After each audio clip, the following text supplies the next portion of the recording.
Yeah. Hometown.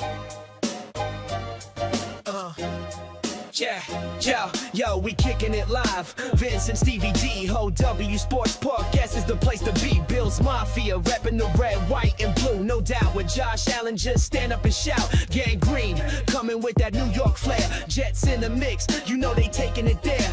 The rivalry is fierce, but they keep it 100. Legends in the making, pressure never stunted. From MetLife to Highmark, bright lights when the night's dark. Touchdown, dreams, steel beams, leave a big spark. Bills and Jets, we clash on the field. But on this podcast, we keep it sealed. Respect for the game, we all in the zone. Vince and Stevie D, we holding our own. So tune in tight, don't miss a beat. OWSports, where the real ones meet. Sit back. It's OWSports, the fastest growing podcast about the Buffalo Bills and New York Jets. You get the best takes, the most engaging interviews, and they are always keeping it real. So sit back, relax, and get ready to talk some NFL. Now here's your hosts, Vince and Stevie D. And welcome back to another edition of Official Word Sports. I'm Vince, and I'm here with my co-host, Stevie D. Stevie D, as the title of this podcast says, we are now in the fourth quarter. The fourth quarter of the season. Down the stretch we come. We've seen some oddities throughout this season. Even for both of our teams, things just don't add up all the time. I remember our old intro. We'll make you laugh. We'll make you cry. I've been doing a lot of crying. These two are ride or die. Yes, there has been some crying. Take it away, my man. Well, well, hold on. The doctor's not in yet, so don't think you're going to sit on the couch and just kind of pour it out. That's coming up a little bit later.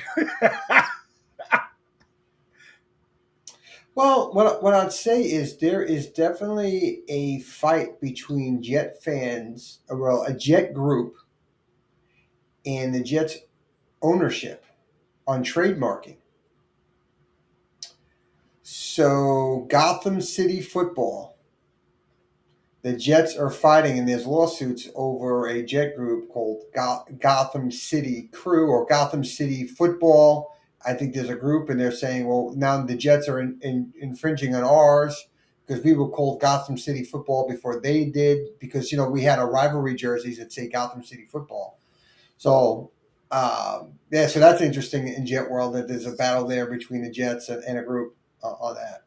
Who's the group? What are they, soccer? No, Jet fans. There's a group called Gotham City. There's one group called Gotham City Crew, which is pretty popular. And I think they've done some things around Gotham City Football. And so they're saying, like, we have that and not the New York Jets. The Jets taking it from us because they came out with the rivalry jersey. So it's interesting. And, yeah. I think they're trying to get season tickets. No, this is a pretty big group. This is a pretty big group. They do a lot. It's gonna be an interesting battle, and I don't know if the Jets are winning that battle. Really? Yeah. Oh, that's interesting. Yeah. But it was never a dull moment for you there, my friend. We're just dysfunctional all the way around. Just dysfunctional. Honestly, I don't. The Jet fan base is like 50-50, right? 50% of the people want a whole new change, get rid of the coach. 50% say give the coach a change, right? And when you're in 15 years drought, there's a lot of feelings that come out on all sides. And when it's not going that way, but again, at the end of the day, I do think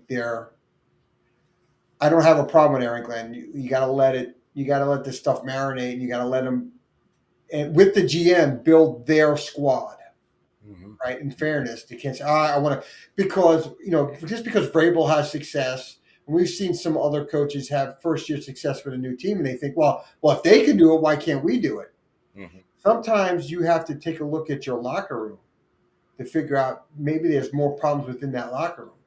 Like if you take Vrabel and put him in the Jets, maybe he doesn't fix it in the first year because culturally in that locker room, it's a disaster because of previous regimes and stuff like that. So I just think you got to let AG and Darren kind of do their thing, and after year 3, if it doesn't work, then okay, but you got to give them some time, right? The draft class was not awful like in the 25 draft, right? So they come in, they had a good draft, right? Now you want to see what future drafts look like as you mold your roster. So yeah. Well, I at this point, um, just again outside lens. At this point, it's in the best interest to allow things to kind of progress. You've seen change. You've made some changes as far as the personnel on the roster. Big names, right? You've made some changes. It's a new culture. You have to get out of the fire every year or fire every other year and say, okay, in Aaron we trust. Right. Trust that has a short leash to it, but in Aaron we trust. To your point, if you're going to make that change after 1 year, you better bring in a Hall of Fame caliber coach. Because if you get rid of one guy to bring some other guy that's never coached before, what are we doing here? Because that person doesn't, just because they may be the hot coordinator, we've seen plenty of hot coordinators fall on their face. Like, you better know what you're doing Yeah. to go ahead and change a coach. Because we're hoping is coach and GM are on the same page, right? As they look to build a roster. So I agree. It just you're upset because you're 3-10 and you don't think there's change. If you don't see some of the change, we've had positive change this year. It just hasn't come in necessarily in all the forms of the wins, but I have seen positive change. Mr. Rob. Rob, you flipped it. You switched it. Be good, do good. God bless. Go Bills. Is that the wrong saying? No, that's Josh Allen MVP speech at the end of his MVP. So we actually had that in our old intro for this season, and then we had to change that Why? because we had a better intro. Oh. But yeah, so that, I mean that's the deal there with the administration. It's just not so easy to say just get rid of the administration. You got to give them an opportunity to set their roster, whether you like it or not. Right? Look, everybody thinks they're an expert. Everybody thinks they know, but we're not in that building. That guy does. Well, sometimes I do. And that guy does. No. If you can see the chats that we have, oh, that guy does. Well, they follow my draft path. I'll tell you that they do. They do follow my draft path. Remember, I bring out my draft well before the draft, and they do follow that path. I want to see it now that Joe Douglas is gone. That's what I got it this year with the offensive lineman. I had the lineman again in the first round. Yeah, but that was Joe Douglas. Joe Douglas's scouts, his fingerprints were all over that one. No credit at all. We're going to see this tear year. Me down, just tear me down. We're going to see this year. So, Stevie D, here's something for you. Play a little Jeopardy. If I were to say 23 of 42, 364, 3 touchdowns, 1 interception, plus 3 carries for 29 yards and a touchdown, which quarterback in the league am I referring to? Well, I know which quarterback you're referring to in the NFL. No, it's not Josh Allen. Could that be Patrick Mahomes? No, because I watched that game, so I know it's not that one. Let's see who else can put up some numbers like that. Jordan Love? Jordan Love? No, it wasn't him. You got to know this one. Hey, who is that, Stevie D? You're good with Jeopardy. Oh, I know the answer. I'm Wait, gonna what's the go. answer? Go I'm ahead and gonna go. hit the space bar on your keyboard. I'm gonna go with a fifth round. I think he was a fifth round pick in the NFL draft. And that everybody says couldn't play, um, and yet he put in a very, very good performance in bad weather. He did. He And he did. put some throws out there that were really, really good throws. Go ahead and say it. Go ahead and say it. Shador Sanders? We told you so. Yeah. We told you so. Um, yeah, Stevie D. Now, so here's the funny thing. There is shade no matter what.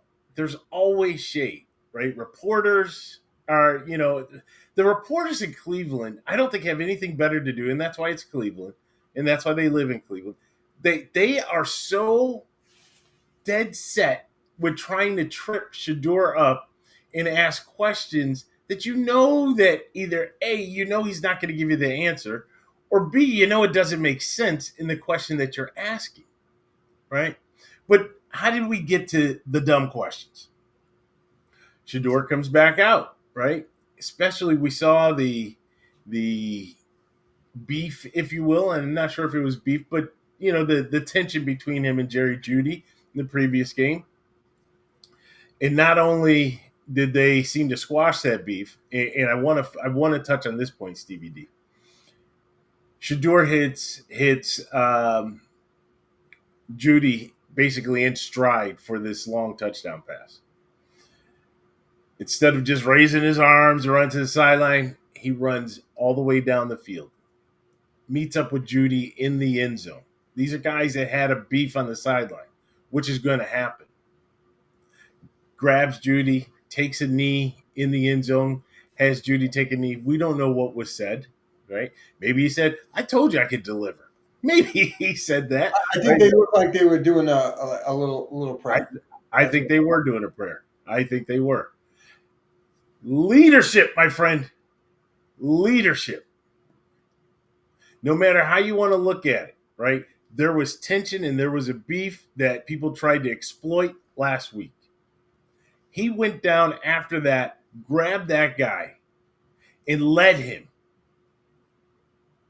And then they got up and they ran together. That is leadership. You can't dismiss anything right now that Shador has done on the field or at the podium. Not to mention, you look at the stat line and people want to say, tell me how many quarterbacks have done this, right? It's just Shador. I am not the Shador apologist or lover. I just don't like how things transpired. And that's what bugs me, Stevie D. That's why I continuously sing this song, because it bugs me of what they did to him, and it just wasn't right. If you don't like his father, that's on his father. That's not on the son. If you want to say, because he's flamboyant, well, I could name the list of all the kids that come out of college that are flamboyant. Don't make up things. And why are we self-sabotaging? And then it comes back to the league. Great game for Shador. One last thing, and then I'll hand it over. Something about Shador and his performance. So before we move on, But the one last thing, I've heard when I talk about shade, people say, "Well, it was against the Titans." that's where I was going. That's where. Okay, so I'm glad you bring that up. Okay, yeah. First of all, any team on any given Sunday, we already know that the Titans stink on offense, but their defense is good. Not great, but their defense is good. So don't discredit what his performance was against their defense. Now, Cleveland's defense against Cam Ward, how do you like? Now, it was only 170 yards and 2 touches, but still, that's. But anyways, go ahead. I'm sorry. Go ahead. I was really going to talk about the point you were making about, one, you can't help who's in front of you. Two, those are NFL players that are on the field. He's not going up against college players. It's an NFL team that are scheming to stop him, right? So I don't like that. And how many quarterbacks have gone up against Tennessee and have put up 360 yards, 3 touchdowns, and a rushing touchdown, right? He didn't put up little numbers, right? He put up big numbers, completed big plays. They had a lot of chunk plays in there. I hate when I hear that about it. Now again, does that mean Shador Sanders is going to go out next week and throw for 350 and duplicate it? No, he may show up and play like a rookie, and that's okay too. Yeah. We're talking about a few games in the NFL. Okay, there's going to be ups and downs. There's going to be games he's going to go up against a really good defense, and they're going to shut him down. Why? Because really good defensive coaches tentatively against a rookie quarterback know how to beat rookie quarterbacks. We've seen it all through the years. No matter how good you think you are, those defensive coordinators know how to scheme against rookies, right? They have a proven track record, and that's okay, right? And then there's going to be games that Shador's going to be doing good. That's great. I don't want to overplay it. I'm not going to underplay a bad performance. I'm not going to overplay a good performance.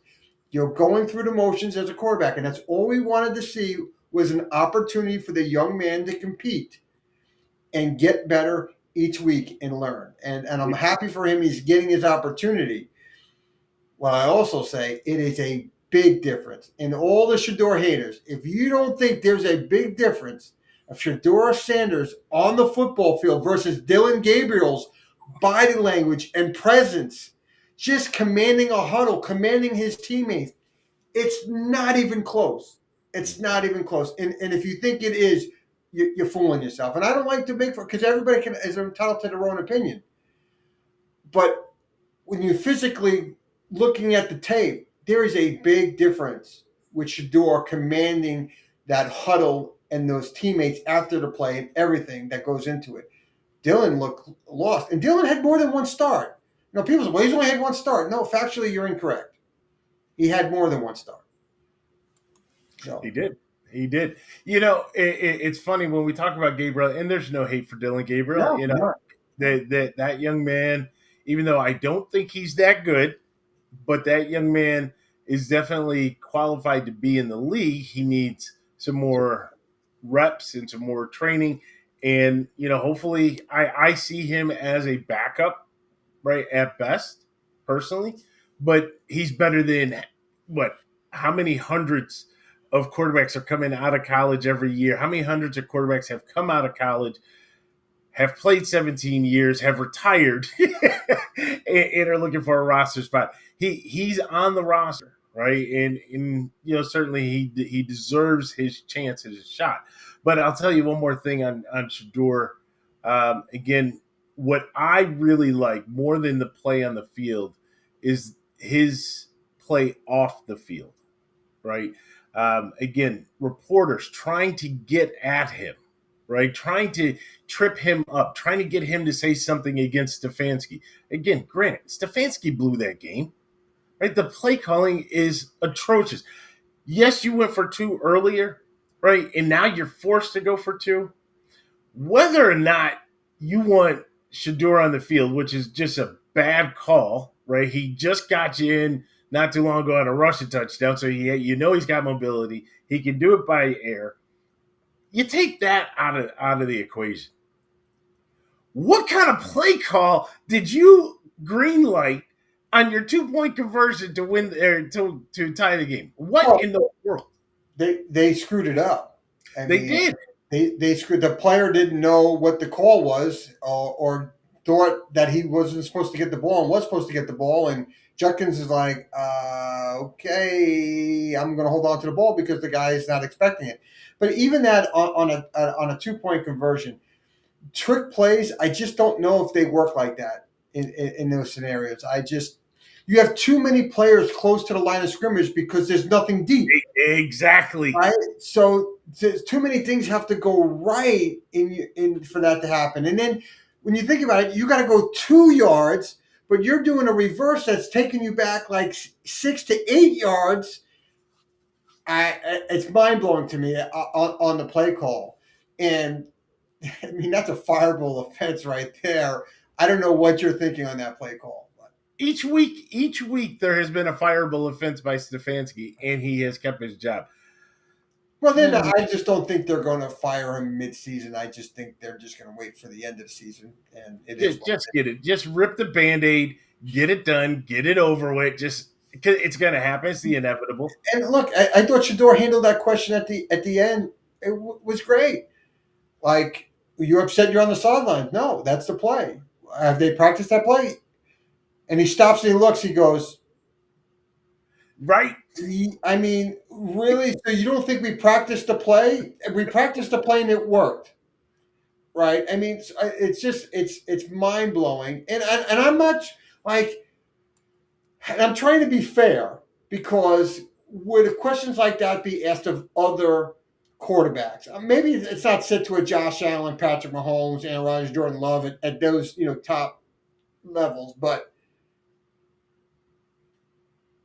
it's just you're trying to trip the young man up. I'm not saying that the question shouldn't be asked. Was that a play that you should be rehearsed? I just don't know if that's a question for the quarterback. More so should be the coach. Exactly. The coach is calling it. The play wasn't on the field. If you're asking Shador to talk about a play that he's not physically on the field for, it doesn't matter if you're an MVP or a 10-year veteran. I can't answer that question. Let alone you're asking a rookie who's that's his third start. You don't ask that question. Yeah, it's fair too, right? More than fair. Could you see Josh Allen up there and they're asking, Josh would be like, we had every opportunity that we practiced it. We thought it was a good call, right? It would just absorb it, deflect, and move on. Here's another one, and then Rob asked a question. I want us to touch on Rob's question real quick. There's another video circulating. Not sure if everybody saw it, but they were asking Shador about Dillon Gabriel and being on the bench, right? And Shador, instantly, again, leadership. It's what you're doing off the field, at the podium. Says, Dillon's a great guy. And, it was great to see people out there wearing the number 12 jersey. He goes, that's wonderful. But, we got to give this guy, his credit, give him his due. And I'm paraphrasing, so, this isn't verbatim. But, was speaking up all about Dillon Gabriel, telling the reporters, lay off of him, telling the fans, lay off of this guy, right? Again, that's leadership, right? Coming from you. You're the mouthpiece. You and Myles Garrett, right? We know it's not Stefanski. So you and Myles Garrett are the mouthpiece. And you're out there and you're saying, this kid, this guy, right? I've worked with him. I trained with him. He's a good guy, deserves a shot, right? All the good things that you would want to hear. And then he went on to talk, hey, it's great to see all the 12 jerseys, and I appreciate all of that. I want to flip that for a second because we didn't hear that from Dillon Gabriel. There's a difference, right? And Dillon can learn from Shador. And even though they're both rookies, Shador has learned from family experience, being immersed in that, right? So Dillon should be taking all that in. Stevie D, Rob put up a question here, and he says, is it fair to say Cleveland would be in the mix for the division crown had they started Shador earlier in the season? Tough question, Rob. Tough question. Because I would, on the surface, in any other division, right, in a regular division, I would say no, right? I would say no. I would say that there's a lot of holes Cleveland still has to fill, right? Even though they have these great games from Myles Garrett and the defense at times, you have duds like they just had here against Tennessee. So could they be consistent throughout the season and then allow Shador to kind of grow into it? Stevie D mentioned earlier, right? He's going to have a high. And be prepared. He's going to have a low, right? There's going to be, a Fangio or the guy in Kansas City, escapes me right now. Spagnuolo, thank you. There's going to be guys like that are going to be just, drooling. Sean McDermott, right? Drooling that they have a rookie quarterback out there. So, would he put up wins? Yeah, absolutely. But now you're in this AFC North. Yeah, and I'll tell you, I think him being able to sit and watch and Yes. learn the speed of the game helps any rookie quarterback. Yes. You're starting week one is not always easy to go out there and perform at a high level in week one. And Yes. sitting back and learning the plays, watching other people run it, seeing the speed, I just think there's something to that. When you turn that over, is that week 5, week 8, week 12, right? I think Shador's coming in really at a really good time because he's really been able to learn by watching. I'm so glad you said that. I am so glad because we say this all the time, right? After the draft, right, leading up to training camp, when's the right time, right? And we have both been on the same page about, rookies should not start. It's all about having that experience and having that ability. Go ahead. What I will say for Shador, being a starter his whole career, every year, whether he was at Jackson State to Colorado, he never sat. So for him, he's gotten a lot of starts at the college level, which is great. What I really worry about is those 1 year guys that played 1 year in college and then come into the pros and you're expecting them to play week one. And it just doesn't See what really you work. did, Rob? You see what you did?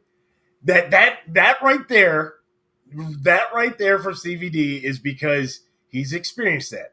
That's PTSD that you just did there. No doubt about it. Right. But in all fairness, if you look at the NFL, the history of quarterbacks in the league, even the ones that played for the green and white, it's not a very pretty track record for quarterbacks that have played one year in college. There's something to that. I think the number is 30 starts or more in college, where you're more pro ready at that point because you've seen a lot with it. And but I think Shador, again, highs and lows, and I just hope whatever new regime comes in next year, they look at him and give him an opportunity. Yeah, when we're talking playoff slotting and seeding, what a very usually this is reserved for the NFC South. Right? That this whole thing that's going on in the AFC North. AFC North is typically that game over 500 where they black and blue. Cincinnati knocks the snot out of Pittsburgh. Pittsburgh does it to Cleveland. Baltimore comes through and tries to hit everybody, and next thing you know, they find themselves down, and the winner just happens to come out 10-7, 9-8, something like that as a division winner. This year, I am not impressed with Pittsburgh.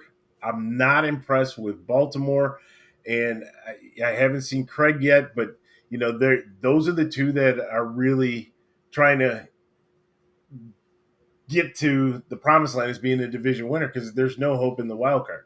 So it's interesting, but I still don't think, to your question, in the way Stevie D described it, if you are a rookie quarterback, and if he would have started, would he have just taken on too much water too early, not been able to see exactly the defensive game plans, the way that that the offense is performing, the way the line is calling, making the line calls, the way the receivers are running the routes? Is he not seeing it? They say it happens too fast.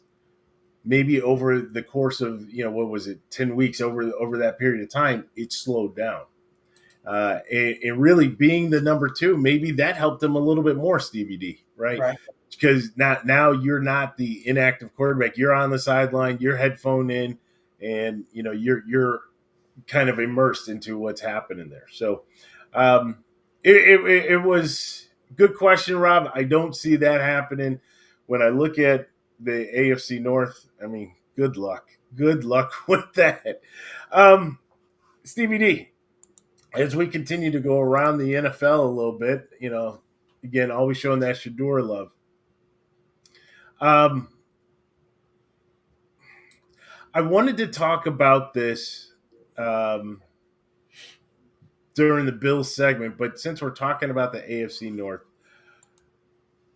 this bothers me. This bothers me. And I'm referring to the T. Higgins situation in the Bills-Bengals game. Now, T. Higgins was out because of a concussion from the week before. So you look at the injury report; they're waiting, and he's still under concussion protocol, and we know where they are in the standings. And here's the key: they are not in the hunt, but they haven't been eliminated. So when they say, when you say there's a chance, there's a chance, but you're hanging by a thread. And so understanding that T. Higgins and Jamar Chase, right? If you're going to win, you're winning with those two on the field. Magically, T. Higgins clears protocol on Saturday and is ready for the Sunday game. Now, I didn't see the hit or what caused the concussion to put him into protocol for that week, but all I know is that they ran it all the way up to Saturday. He's on the field.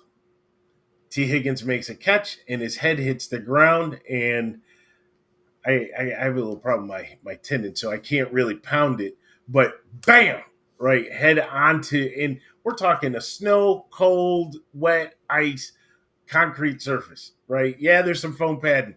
That head hit, and some of the folks that were there said that they could hear the helmet hit the ground. Horrible. He's laying on the ground, Stevie D, for longer than normal, we'll say, right? Don't know how long, but it was longer than normal. Players run over to get him, and they pull him up so that he's sitting up, but still on the ground. Trainers come out. As the trainers come out, he's pointing to his head, right? He's not pointing to his head, think about what I'm doing. No, he's pointing to his head because, I got a headache. It's back again. It's back again. Goes off the field. Now, this is just before the half. Goes off the field. Goes in the blue tent. Goes into the locker room. Doesn't come out of the locker room with the rest of the team until Cincinnati gets possession, and magically he ends up in the huddle. Okay? We know he had a concussion, right? There's no need to call down or anything like that. We know he had a concussion. But now he's back on the field. Now, you had a severe concussion the week before. You just got one here. That should be it. Give me your helmet. You're done. That's it. Nope, he's back on the field. Suffers another concussion, Stevie D. Another one. Same game, just in a different part of the game. We are in a league that, please understand what we say to you. The league lies. They lie, they lie, they lie. They talk about protecting the shield. They lie. They talk about player safety. They lie. They don't care. And what's the most egregious part of this, I understand why he was cleared to play. I understand. Because you had a chance. Well, you say there's a chance. But think about all that had to happen for Cincinnati, even if they beat Buffalo, Stevie D. All that had to happen for them to make the playoffs. And you're not that good.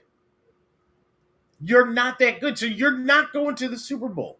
So you are willing to risk the health and the safety of your star, one of your star players, because you say there's a chance. I got nothing for you, Stevie D. You know what? Where's the NFL? Because the Bengals should not have any say, right?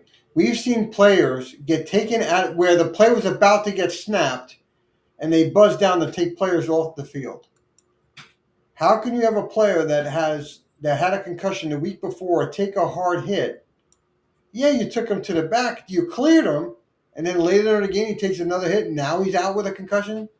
But see, Rob puts, those are NFL-appointed neurologists in the blue tent, not Cincinnati doctors. Yeah. Mm-hmm. Sure, I'll go with you with that. But there's still a mandate. We saw, who was it, Stevie D? What game? Quarterback goes in the tent, and the coach is like, Right. Jackson Dart. Dable, Yeah. Thank you. We saw that. I mean, that is just that's like watch the birdie, right? We got somebody in here that is it's false, it's fake. The narrative is garbage. I don't. It doesn't matter who's in there. And moreover, I feel. And here's something else. I'm sorry, Stevie. Go, please. Here's It's a something great else. topic. It's a great topic about player safety and things that are amiss. So Here's something else that bothers me about this. I understand that the players want to play, right? It's your passion, it's your love. I understand, even with some of the head injuries. I mean, heck, I had one when I played ball, right? It's you didn't realize it, and now I know after the fact. I don't think I had it to that extent, but I know they with the effects. I was like, oh, I know you want to be out there, and I know you want to play ball. I get that. If this was the 1990s or earlier, 80, 70, right? You're back on the field, right? Because you're supposed to be a man and you're supposed to shake it off. And if it's not broken, and sometimes even if it is broken, a la Ronnie Lott, right? You're back out on the field, right? I don't want to hear it. In today's game, if you tried to pull that, you may hear a little something. But when it's a concussion and you have to make real business decisions, your teammates are going to support you. If you say, as T. Higgins, guys, I don't think I should be back out there. I know you said that I'm good, but something's not right. It's still ringing. I've still got tears coming down the side of my eyes, right? Nose is not right. I got headache, right? I'm exhibiting all of the symptoms. And even if I'm not exhibiting the symptoms, I just had this last week. I shouldn't be in there. I'm not going to go back out.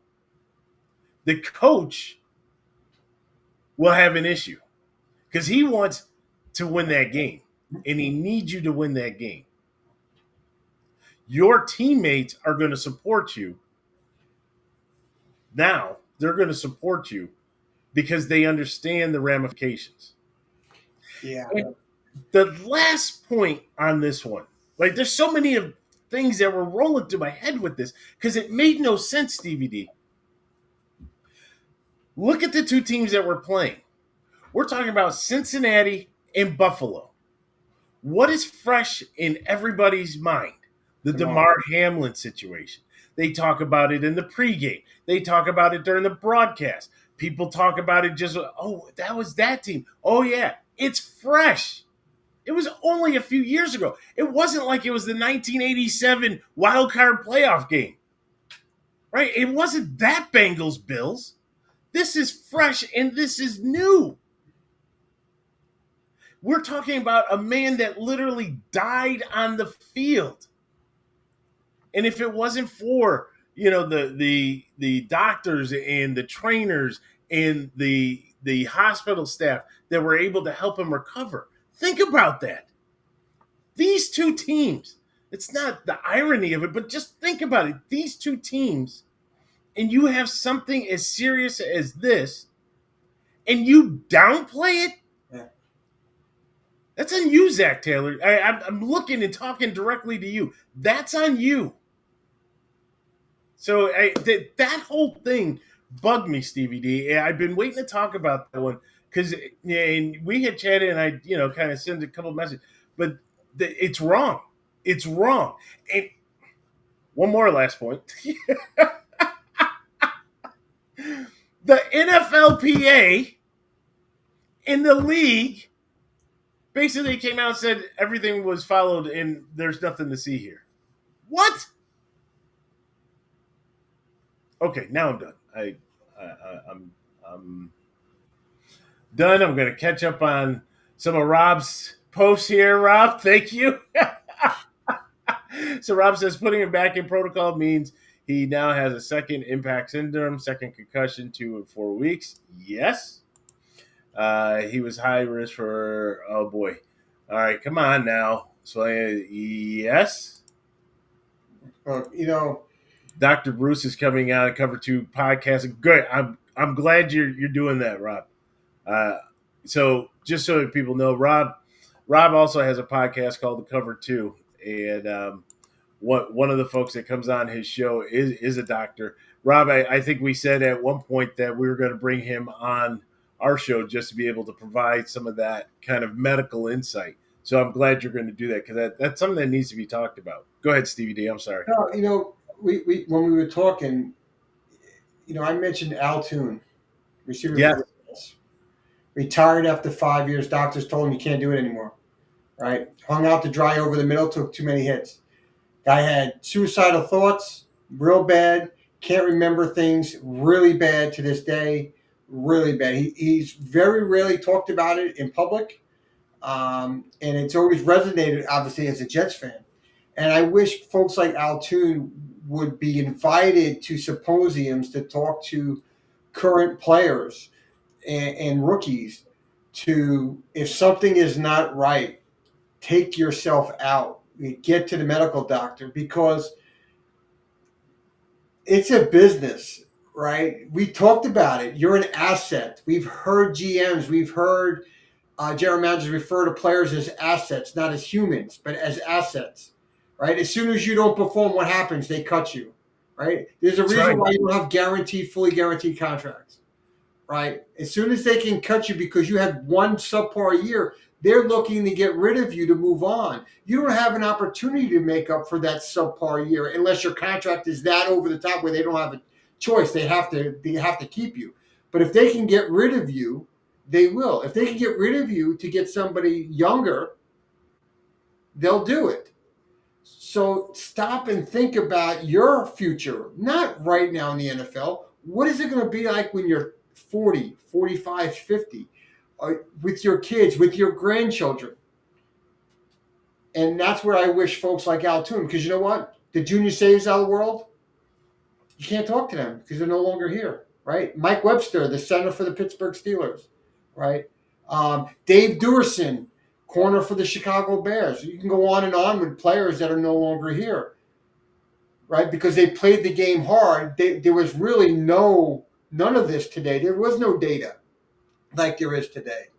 And I wish T. Higgins would have, on his own, stepped up and said, you know what, man, I got dinged last week. I'm pointing my head right here because if the NFL doesn't see that and do it, and the doctors for the Cincinnati Bengals on the sideline who are talking to him are not seeing it or not doing anything about it, shame on all of them. And as a player, like you said, the players, it's a brotherhood. You're not being selfish, and no player in that locker room is going to say you're being selfish, because it really is. It's a business, and the players stick together because we see so many players get screwed by the owners. Right. I wish there was a way. I wish there was a way that on behalf of T. Higgins, we could go at Roger. I do, because what bothers me, there's two things that bother me. One is by the Bengals, Zach Taylor and the Bengals, right? You know your guy is down and you're desperate for a win, and again, you're not going to make it, right? Sounds like Rocky. Rocky, you can't win. Well, Cincinnati, you're not going to make it, right? That's what it is. You could try as hard as you might, but it's just that you're too far gone, right? If this was weeks ago that Burrow came back and weeks ago that you're kind of starting to posture and position yourself, all right, yeah, I'll listen to that. Like we started off the show, down the stretch, we're in the fourth quarter now. They have 8 losses, which means they can only max get to 9. Very rarely you're going to see a 9-win team, especially right now in the AFC, to see a 9-win team make the playoffs. It's going to take 10 wins to get in. I mean, it's just simple math to where the 7 seeds are, right? The top 7 teams were all at, 8 victories? Well, you got to think about just the division. Yeah, they're not getting a wild card, so that was division or bust, which is even more of the reason why you're not going to make it, right? Because you don't have options. It's not like, look at the Bills case, right?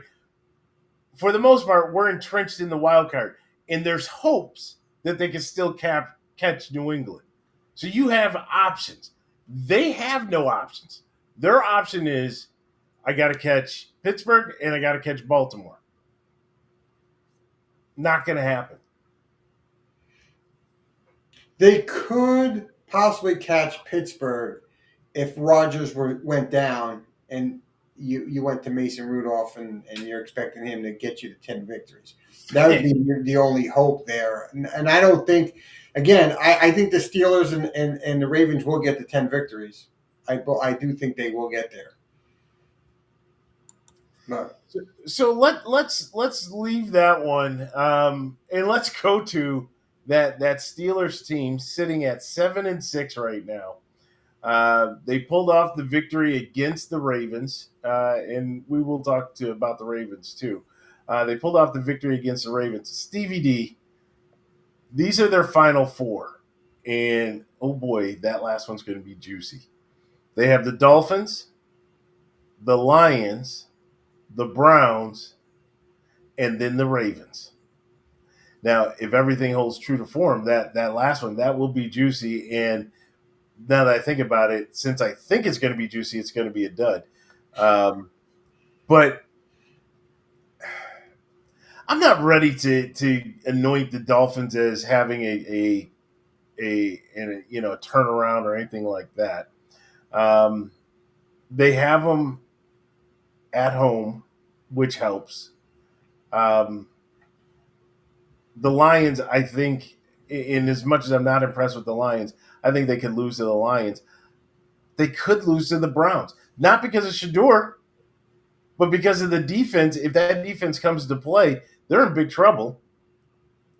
And then you have the Ravens. I mean, truly, you're looking at a Steelers team that could, end up, 8-9?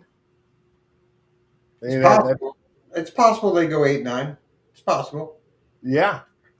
On the flip side, now we're talking about the Baltimore Ravens. I really was hoping that Craig would have chimed in so we could talk about his Ravens. First and foremost, they got screwed. Let's just talk about that, right? I'm not even going to jump into their standings and where they are. Isaiah Likely has to be the most unlucky player in NFL history. Back-to-back this is back-to-back seasons now, right? He lost a touchdown. One, he lost it because his shoe was black and the back line was white, so you were able to tell by just a millimeter. If you would have had white shoes and white tape, you would have been good. He lost out because of that. This time, I got nothing for you, Stevie D. What's the phrase? What is a catch? Now the catch is 3 feet. Right? It used to be you just have to make a football move. Right? You make a football move, we're good. That's basically moving the ball from your here to under your arm, tuck it to run, or kind of you're making a football move. This, good luck.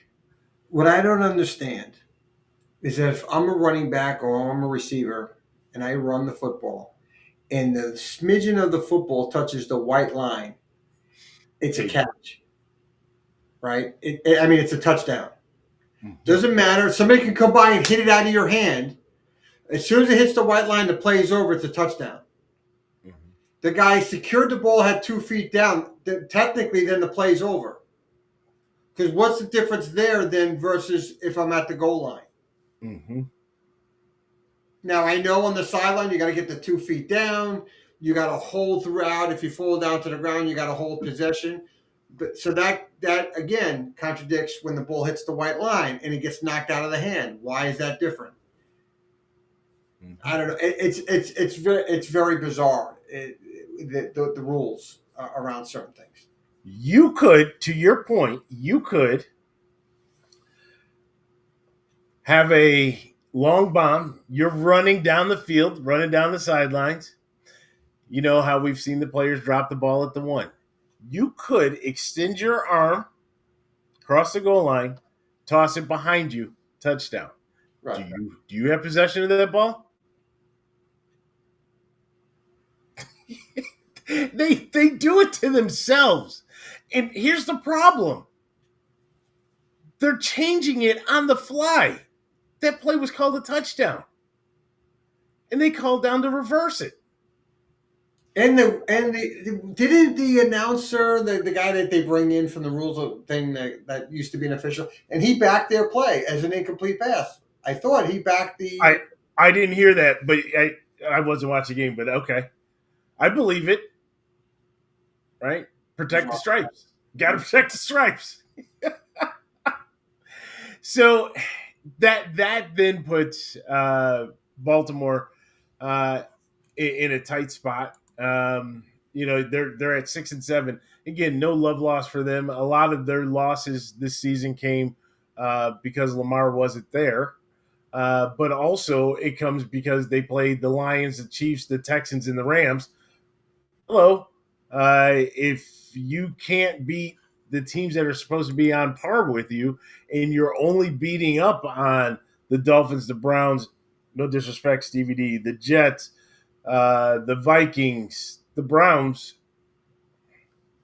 Look, I think every Raven fan will say they're not right offensively. Whether Lamar's still hurt because he's not explosive, especially in the run game, something is off. I mean, even his throws are way off a lot of the times, way off.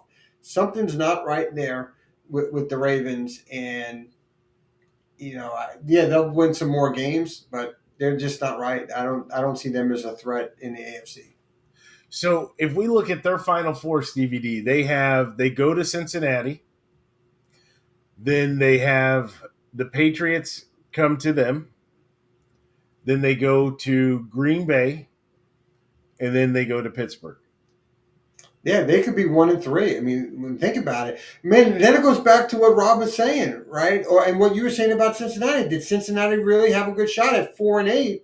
If they win to go 5-8, and everybody else is stumbling, and they would run the table, could the Bengals win the division at 9-8? Maybe they do. Maybe the Browns, right? I still think Shador needed to sit, but could they have been more in the mix? I don't know. It's a good question. For some reason, I just thought there were more games. And you go through that schedule, I'm thinking 10 wins. Well, you need 10 wins. No, I don't think now, after listening to you go through it, I don't think 10 wins, you need 10 wins to get in the playoffs. I think you can get in easily with 9, and maybe 8 gets you in some circumstances this year. 8 and 9 in the playoff spot. Oh, no, actually, 8 and 9 as a 4 seed. I'll do you one better. 8 and 9 as a 4 seed. Yes, in that division. Right. 8 wins could get you there. All right. Next one, Stevie D. Daniel Jones. Tough break, kid. So, again, I go back to this is the same T. Higgins argument. Not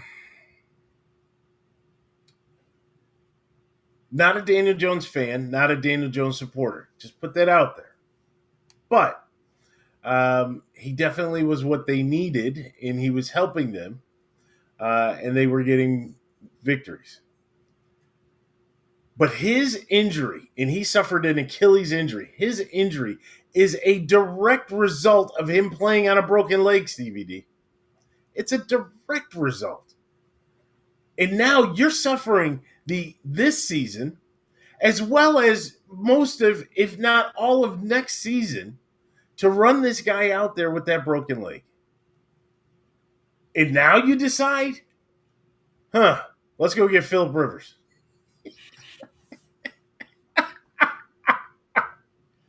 I couldn't believe when I heard that. I mean, come on, Phillip Rivers. Really? I don't even know. How is that phone call made? I mean, if you're going to go get Rivers, why don't you just say, hey, Andrew Luck, I know you guys are now done with the college football season. Love to have you back in. They're not that far removed from each other. I'd have Luck over Rivers. Hasn't played in 5 years since 2020.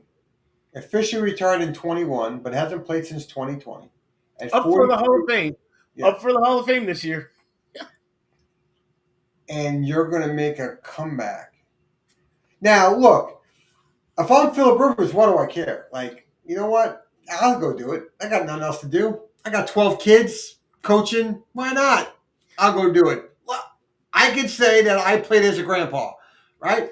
I have no problem with Philip Rivers. And you know I do not like Philip Rivers. I am not a Philip Rivers guy at all. At all. I look at the Colts and saying, what are we doing here? How do you sell that to the team?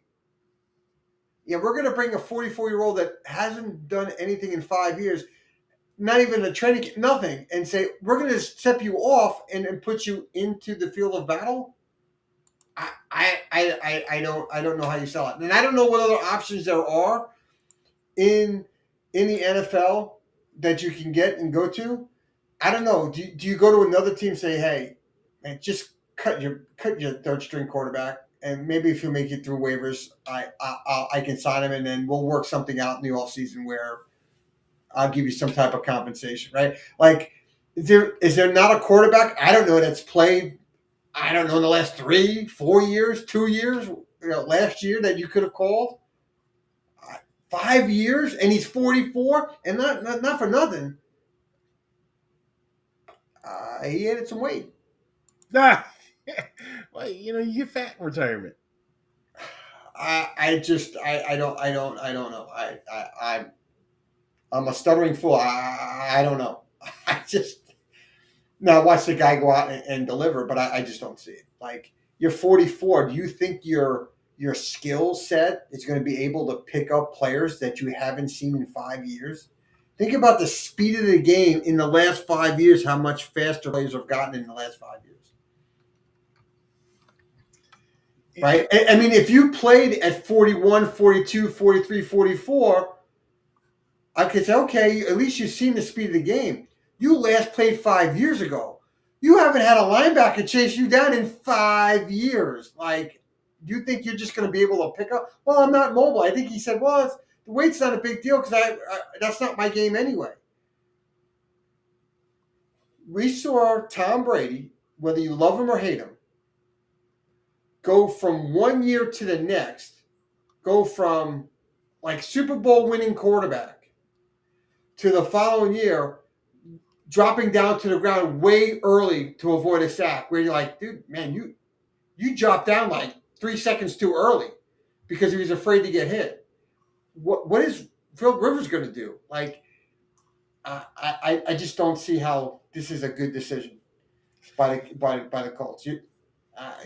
So if we look at who is really out there, there's not a lot of big names.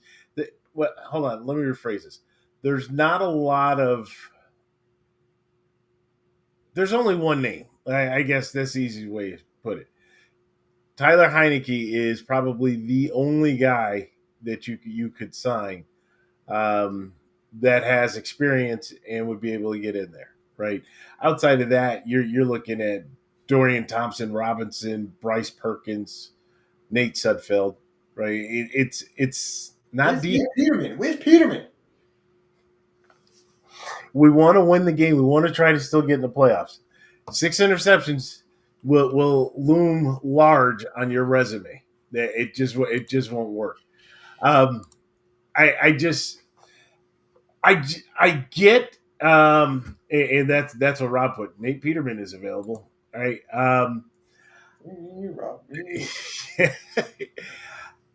I just don't get going to Rivers. Let me ask you this question, Stevie D. I know it's a different game, and I get that. But since the CFL season is over, they had the Grey Cup. Could you not have tried? And I truly don't know, Rob. If you know, at this point, is there anything that the league frowns upon signing CFL players once their season is over? Because I really would take a run at somebody that just played, right, and say, hey, you can get a run in the NFL. It's interesting. I don't know how CFL players get registered as free agents, right? If you remember the story years ago with the Eagles and Andy Reid. What's up, Craig? Man, you just missed us talking about the Ravens and how much we thought your Ravens were going to get to maybe 8 wins this year, maybe 8 wins. But hey, Well, you got Pete Alonso today. Look at you go, Orioles. Got Pete Alonso today. 5 years, 140. oh, did they? Yeah, they got him away from the Mets. The Mets didn't even offer him a contract because from what I'm hearing, is that Alonso was seeking a 5-year deal, and the Mets were not willing to go past 3 at all. The Rays blew it. Rays blew it. He's a local kid. Should have brought. Okay. Yep, the Rays blew it again.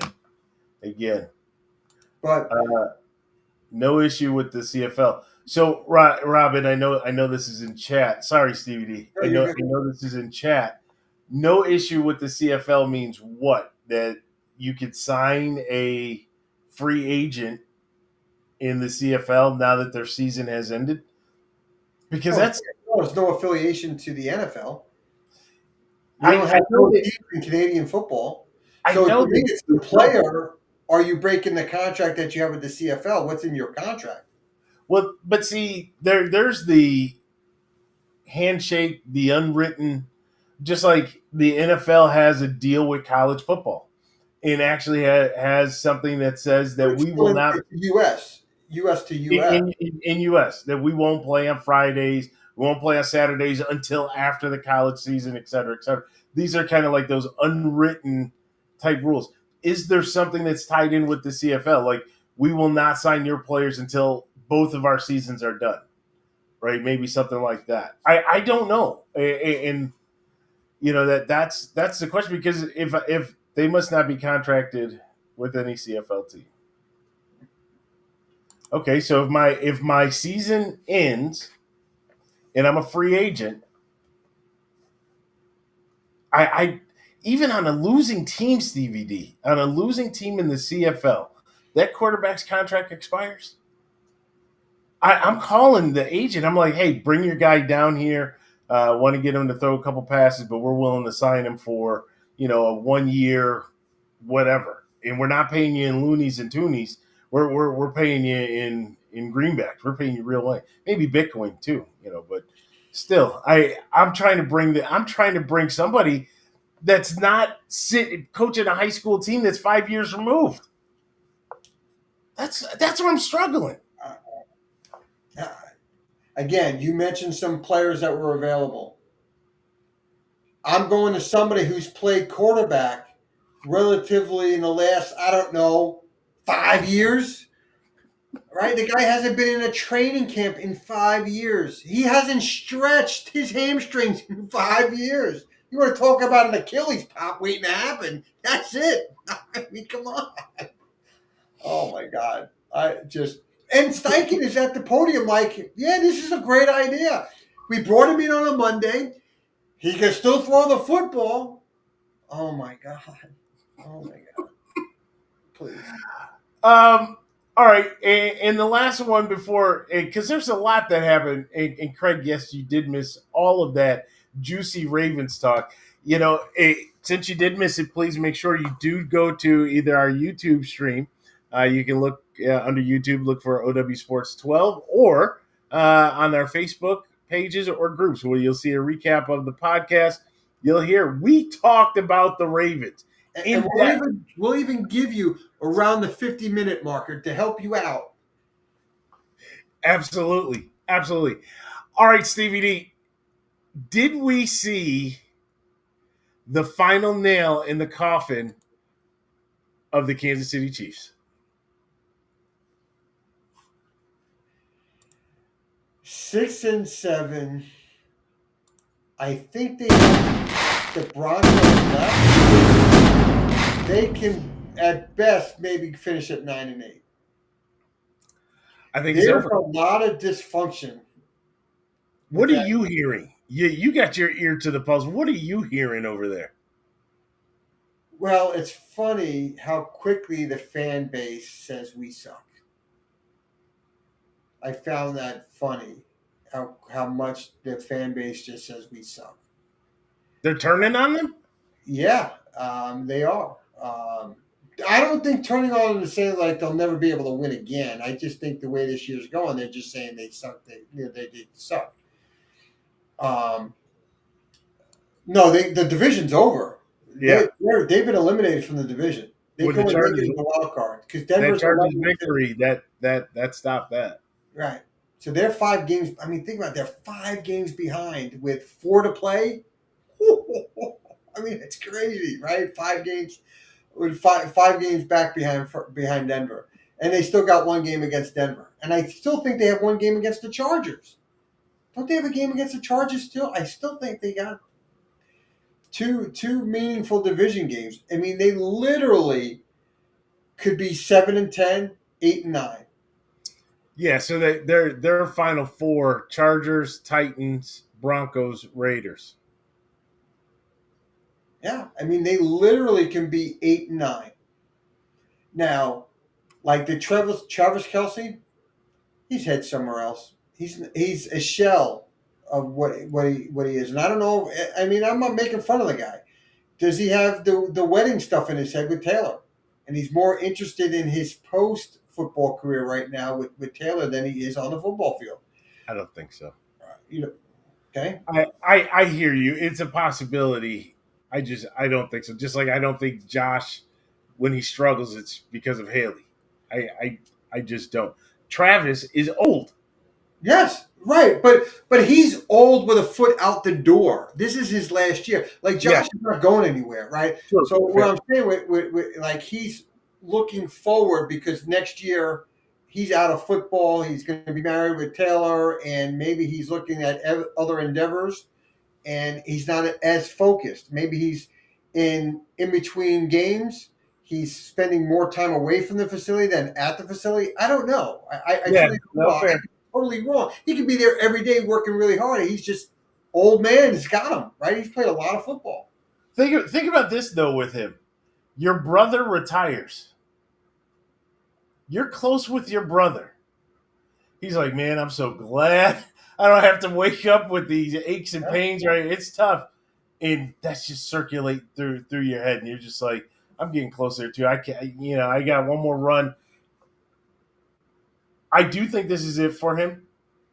I think they were on a mission, right? Mission failed, right? But they were on a mission.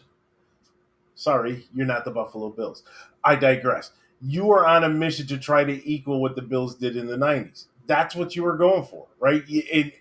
In fairness, when you're at the mountaintop, you have to try to invent ways to try to kind of keep you motivated. We saw that if you look at basketball, we saw that with the Bulls, right? So we've seen that. We've seen that with the Yankees. We've seen that with Tiger, right? Those that are at the pinnacle try to find different ways to kind of motivate them to get back up on top because you're dominant for so long.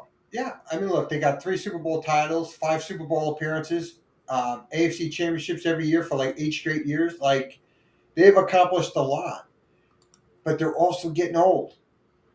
You get old, and look, right?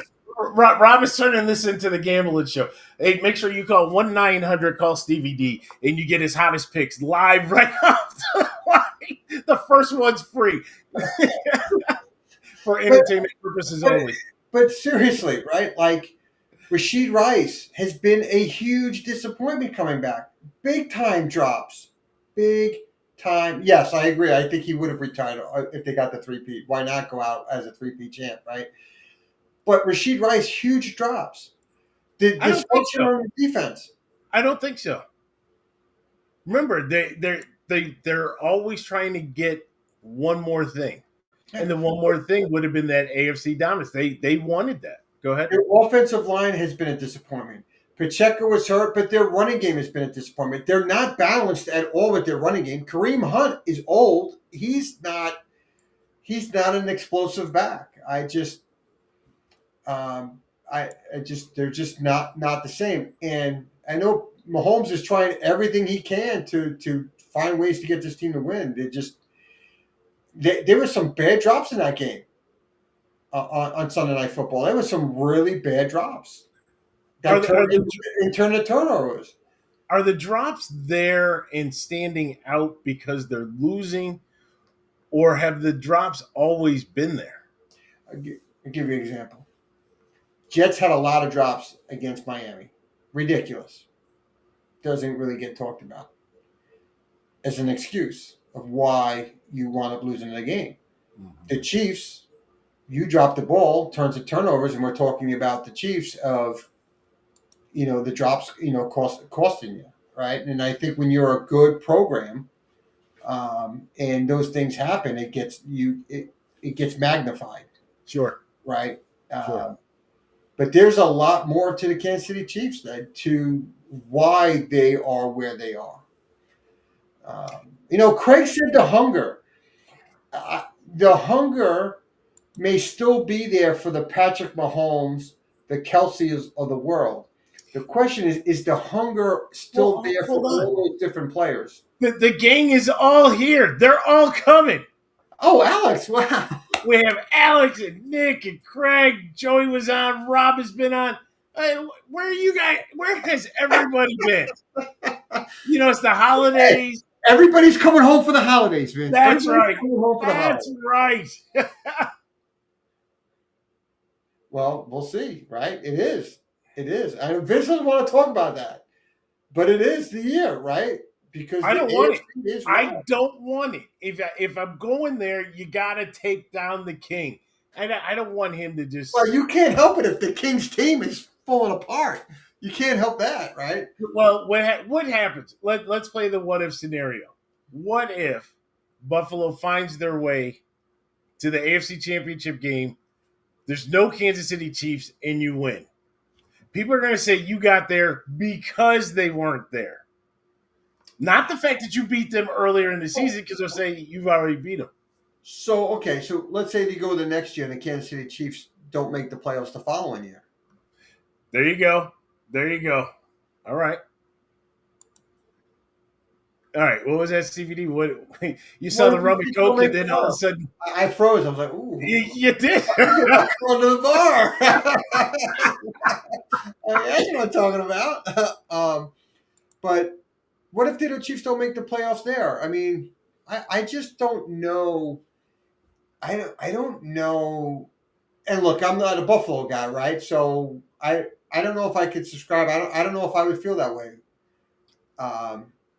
And I don't know. And if you get there and you go 3 years down the road, anybody's even going to talk about that. You may have to deal with that for a couple of months because of some fans want to think that way. But you weren't good enough to get there. So it's not my problem. I was there and you didn't. Fair enough.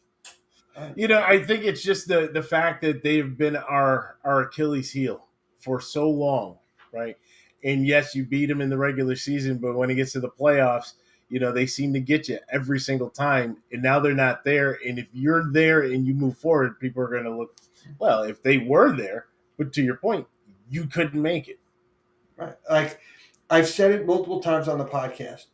When the Yankees lost to the Diamondbacks in 2001, Buster Olney of ESPN wrote a book, The Last Night of the Yankee Dynasty. And I've said it so many times when they lost to the Eagles. I used the Buster Olney line to say the last night of the Kansas City Chiefs dynasty. I thought that was going to be it for them. And not that I didn't think they were going to make the playoffs. I just didn't think that they were going to be at that elite level anymore. Players get older, start leaving for free agency.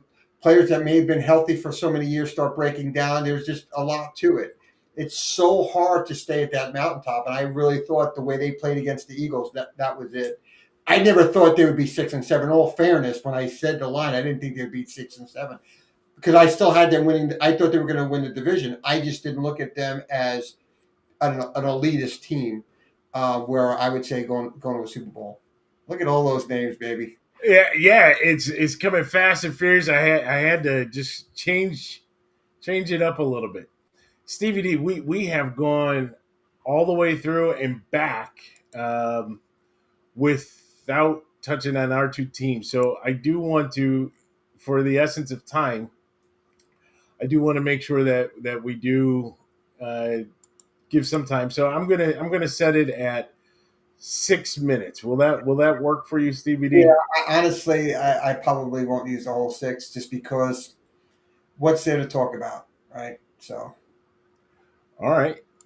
Well, we're going to set the timer at 6 minutes, and you're off. All right. Well, grand opening, grand close. Oh, I used that line already. So, but look, the Jets last week played Miami, and it was rivalry weekend, and Miami did what they needed to do to win that game. For the Jet fans, I think we were able to see a little bit of Brady Cook when Tyrod Taylor got hurt, and Hey, hold on. not my problem. I gotta reset the timer. Stop. I gotta reset it. Not I saw that, and I was like, boy, Craig. not my problem. I'm just glad we're still in your head 30 years later. I'm just glad we're still in your head 30 years later. Right? Boy. I can't help it that happened. And you sounded like a bitter Baltimore person right now, okay? If I'm not mistaken, I don't think you live in Baltimore anymore. You should be on that bandwagon now, all right? You've been in the great state for a little bit long time now. So he came in hot, DVD. He came in hot. And I love it. I do love it. I do. And anytime I can see the Yankees on there and getting Oriole fans upset after 30 years, it's always good. Always good. But to go back to the Jets, when Taylor got hurt, you got a chance to see Brady Cook, and a lot of Jet fans were clamoring to see Brady Cook. I personally thought Brady Cook would have gotten his opportunity against New Orleans. I thought that's when they would have pivoted when the season was lost to give him a shot, just because it's so late in the year. It's like week 15. Give him 3 games just to see what you have in the kid. I don't think the kid particularly played bad. The one interception he had when the game was in somewhat reach, he had a bad interception there, well underthrew it. But our problem was our receivers let him down. Mitchie, A.D. Mitchell, Mason Taylor, the drops galore. And when you have a young quarterback like that, I need my guys to step up and make those catches because he put them where they needed to be. It wasn't like these guys needed to make miracle catches. These were catchable balls. They were way too easy, moving the chains, touchdown type plays, and we didn't make it for the kid. So I'm excited. It's looked like he's going to get the start again this week in Jacksonville. And I would say just let the kid play the rest of the year. There's no – you know what you got with Justin. Tyrod's not going to be back there next year. Why? And he's getting hurt each week now with his legs. I would just, for his own health, not run him out there. They just signed Adrian Martinez back to the practice squad. He'll probably be QB2, this weekend in Jacksonville. But that was that on the offensive side. On the defensive side of the ball, we reverted back to bad tackling, right? And you want to talk about we are allergic to the football on turnovers. We are allergic to the ball. It's almost like you ever take 2 batteries and you take the heads of the battery and you try and put them together and they move on you. I don't know if you've ever done that. You've taken 2 positive sides of a battery and put them together and they shift. It's almost like as soon as we get close to an interception, something shifts and we can't get to the ball. It is incredible. I think we had an opportunity for 3 interceptions and we couldn't get one of them. It was unbelievable. Unbelievable. We are allergic to the football. We are so allergic to the football. How allergic are we?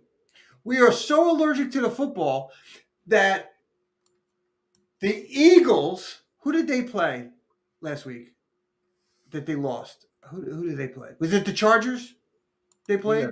The Eagles? Eagles lost to the Chargers? They play – yeah, they did. Right? Yeah, they did. That was the Monday night game. The Chargers got 2 turnovers on 1 freaking play, and we've played 13 games and we've had 1 turnover, right? The Chargers intercepted Hurts. That was a mess. And then they hit Hurts. He fumbles the ball, and then the Chargers recover. They got 2 turnovers on 1 play, and we've had 1 turnover in 13 games on a defense. How is that possible? Impossible. It's amazing how we are allergic to getting a turnover. So, really from a Jets perspective, let Brady Cook play. Anybody else you want to see get reps, let them get reps. And we're going to head into the offseason. I'm not tanking for Mendoza. I told you I don't want Mendoza. I'm not a big fan of the kid. I don't want him. And I do think that the Jets will go for a quarterback in 2027. I don't think it's going to be Mendoza, although I think we'll be in line. I don't know if we'll get another victory this year if you're starting Brady Cook, because I just don't know what I'm going to get from an undrafted rookie quarterback. Yes, we have the Saints, so that's a winnable game, but He's going to go 4-0. ruin everything. No, but I just don't. I don't see. I can see the Jets getting the number 2 pick, sitting behind the Giants. Giants are not taking a quarterback, but they could trade out, or the Jets can just roll the dice, not make a trade, see what happens, and if Mendoza falls to him at 2, do you take him at that point? And I think that's where you have to take him if he falls to you.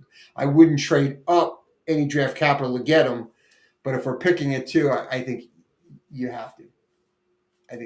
Ladies and gentlemen, this is a first. Please understand, this man over here has been defiant for weeks upon weeks. Don't want him. We're not getting him.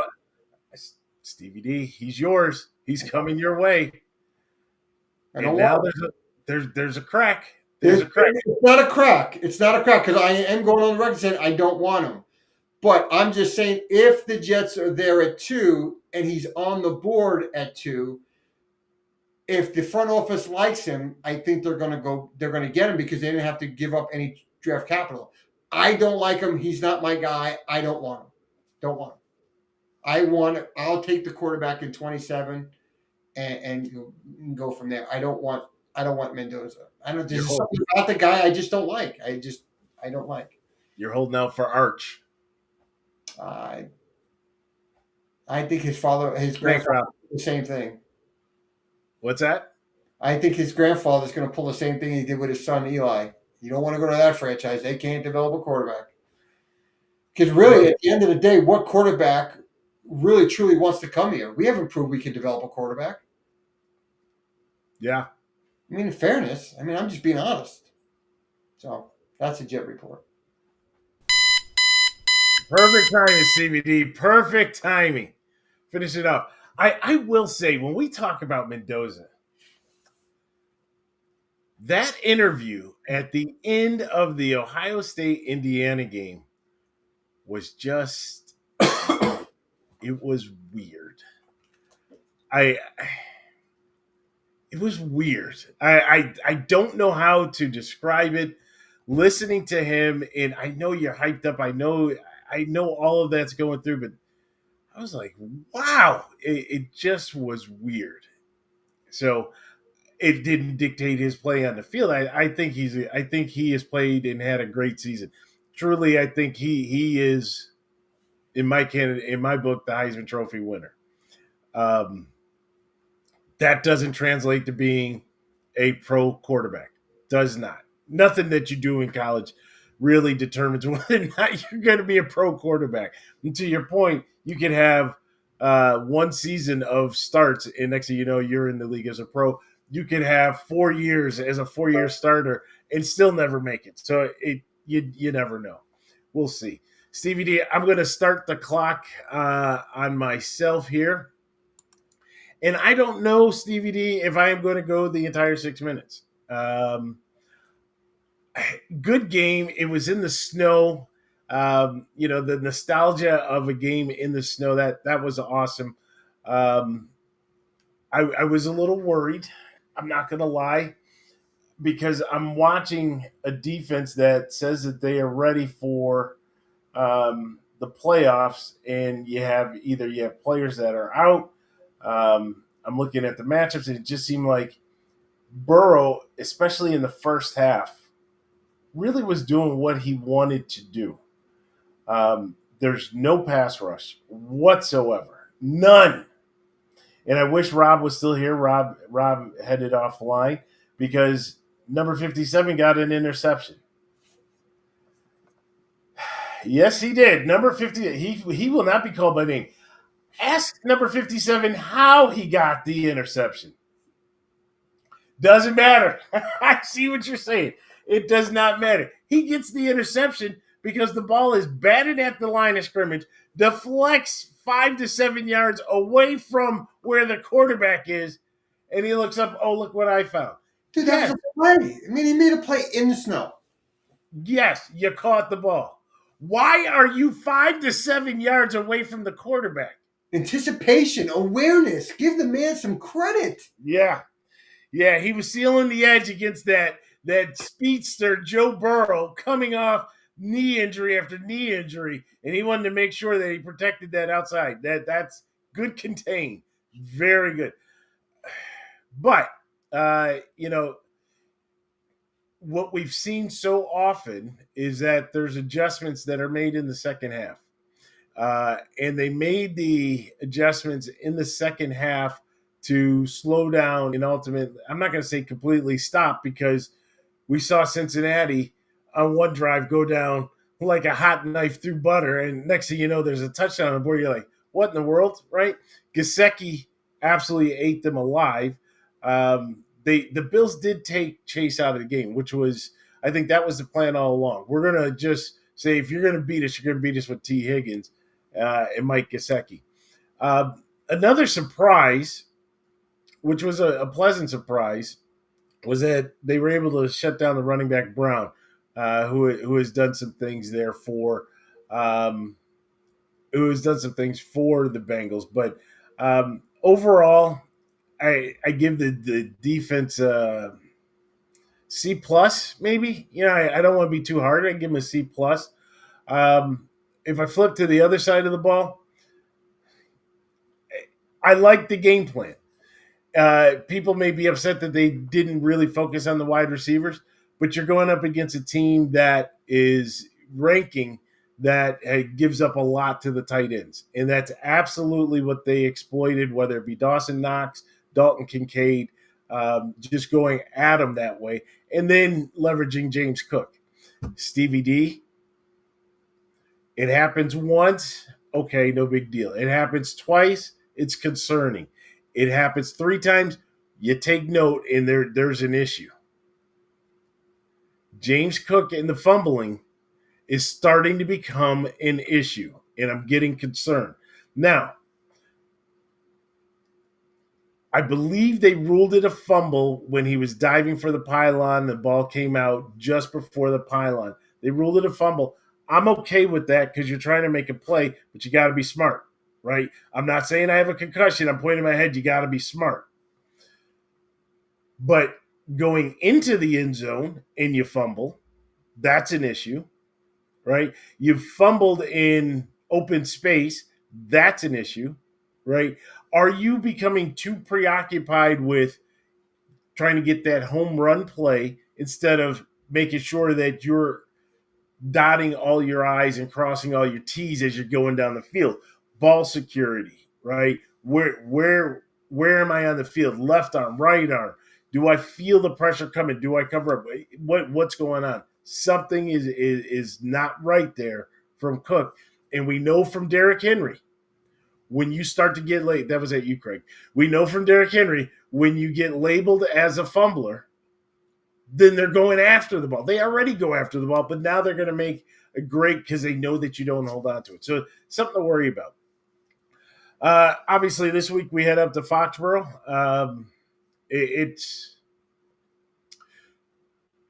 I'm okay where we are, Stevie D. Right? Do you win the division? Sure. Okay, I win the division, but I don't get the bye. So what am I getting? I'm giving the fans a home playoff game. But if you win and things fall your way, you may give the fans a home playoff game anyways, right? And I would much rather, as a fan, not have the home playoff game and have the stretch run. So, but let's go up there. I'm not afraid of the Patriots. I'm not afraid of Vrabel. But what I am concerned with is the overall continuity of the team to be able to play 60 minutes. That's what I've said all along. Play 60, right? Play 60. If you're coming out making adjustments in the second half, that means you didn't play the first 30. And that concludes my time. Thank you. think you got me to spit up on myself. Oh man. All right. You should finish your thought, man. Finish your No, thought. I'm good. Okay. I'm good. I'm good. Just play 60. That's my thought, right? I don't have a lot on them right now. I know that you know how you have the left brain and the right brain working. I'm not going to say what the right brain is thinking right now. The left brain is saying just play 60. Later on in the season, depending what happens over the next couple of games, the right brain may take over the left brain and say, "What did I tell you?" When the offseason starts, we'll be thinking some other things.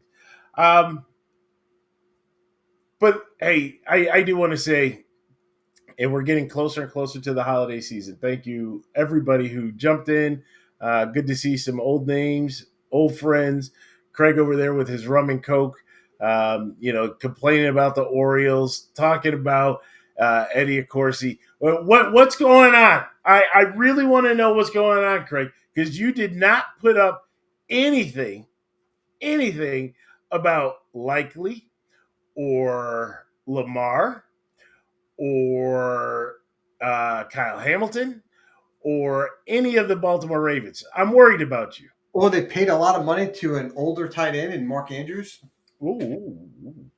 They paid him a lot of money. Do you need help? Right? Blink once or blink twice if you need help. We got you, because you are not the same Craig coming out and not even talking about your Ravens. Or could it be that the Ravens are 6-7? I'm done with Likely. How are you done with Likely? That's not his fault. That was a touchdown. That is not his fault.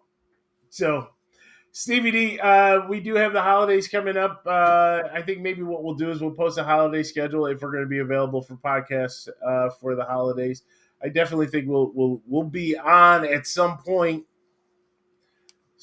Check your TV guide or your local guide for showtime and show days and show times. I'm just starting to ramble here a little bit. Long day. I'm tired.